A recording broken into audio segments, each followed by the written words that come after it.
سلام الله عليكم اخواني اخواتي، كنتمنى انكم تكونوا بخير وعلى خير وانتم كتبعوا هذا الفيديو. في اخر المستجدات قضية هيام ستار والاخبار المتداول المسربة بخصوص هذه القضية هو تنازل طليق هيام ستار اللي هو اب ريان.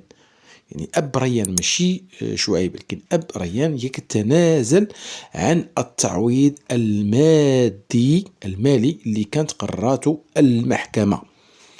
اكيد هاد الاب ديال ريان بطبيعة الحال اللي المطلب ديالو الوحيد هو الحصول على حضانة الابن ديالو. هو يعني راه صراحة يعني هاد الأيام يعني راه كيتقاتل على أساس باش أنه يحصل على الحضانة، والقرار ديال المحكمة اللي مازال كيبت في هاد الملف ديال الحضانة. فالطريق ديال الآخر اللي هو شعيب، يعني كل الأنباء والمعلومات كتقول أنه يعني ما غيستافدش من الحضانة ريتاج. يعني ريتاج غتبقى يعني عند الجمعية الخيرية دار الميمة، وهذا هو القرار الأخير اللي غيصدروا القاضي التحقيق في الأيام القليلة القادمة بحول الله. أما ريان يعني إخواني أخواتي، يعني هناك يعني من المحتمل يعني نسبة ضئيلة جدا يعني يقدر يمشي العائلة ديال هاد ريان، العائلة الميسورة كما كيقولوا بعض المعلومات المسربة، كيقول ان هاد العائلة ميسورة عندهم لا باس عليهم، وهادشي اللي خلاو فعلا انهم تنازلوا على التعويض المالي اللي هو 10 ملايين سنتيم.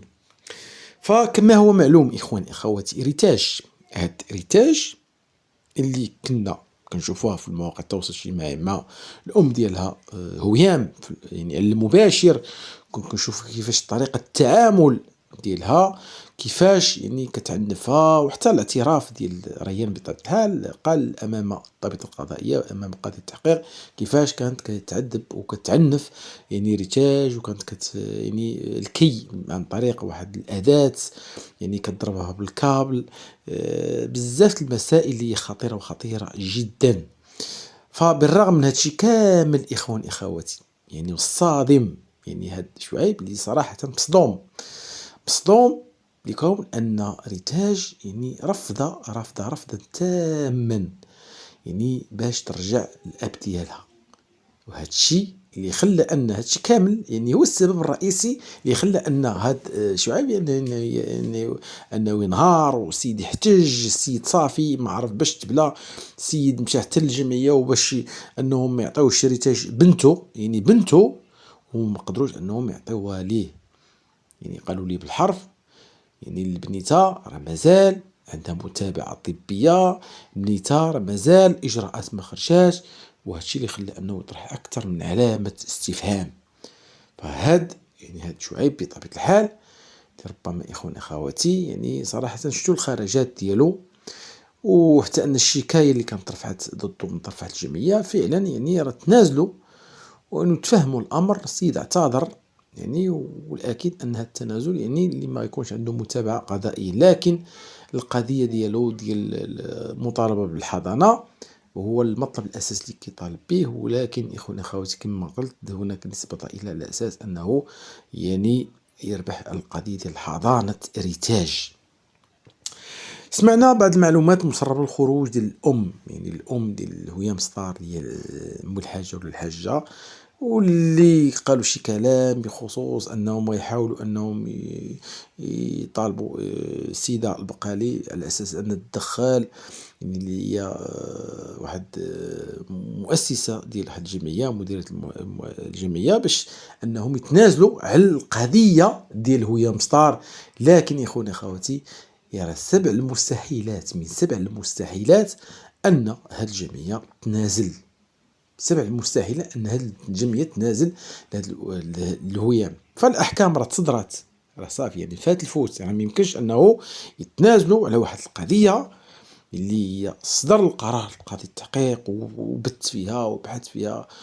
وغير هذيك القضية ديال السب والقذف يعني، وحتى الخرجة الأخيرة أنها كتغوت بجد يعني في اللايف وكتسب سيدنا الله ينصرو تهين السلطات الأمنية وبزاف الأشياء يعني اللي قامت بها واللي كيعاقب عليها القانون.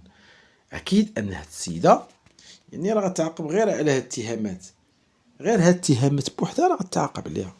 فهنا يعني كنشوفوا أن القضاء يعني غيحاول أنه ينصف الضحايا اللي هما المغاربة.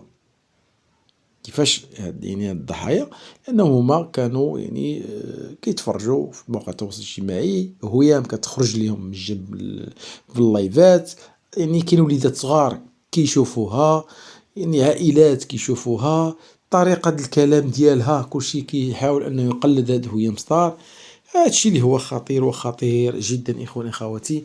القضاء قال الكلمة ديالو.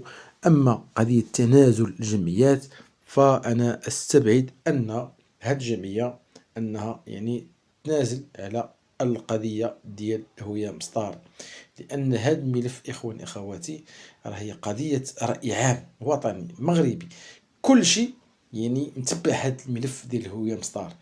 هيام ستار أصلا هي ما عندها حتى شي سوق يعني تدخل الحبس ولا ما تدخلش، يعني ما عندها حتى شي يعني غرض انها دوز العقوبة. هي كانت كتقولها دائما في المواقع التواصل الاجتماعي، وكانت كتخرج بتصريحات كتقول بان أنا ما يهمنيش، انني ما كنخافش من الحبس وانا مستعده ندخل الحبس، وهي الان داخل الحبس. لكن شنو من الحوايج اخواني اخواتي اللي خلاها انها يعني تعاني الكثير؟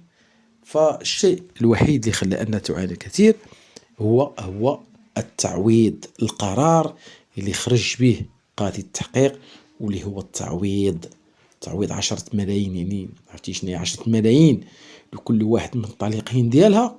وهما يعني هاد الطليقين ديالها السيدة راه مبقاش كتحملهم نهائيا، يعني الاعداء ديالها هما هاد الطليقين شعيب وهذاك الطليق الاخر يعني الاب ديال ريان. فهنا في خلات انها تعيش واحد الحاله نفسيه صعيبه، زادت الازمه ديالها تأزم بزاف، وهنا في خلى انها يعني طالب هيئه الدفاع ديالها باش هذاك التعويض يعني يتلغى. المفاجأة هو أن الأب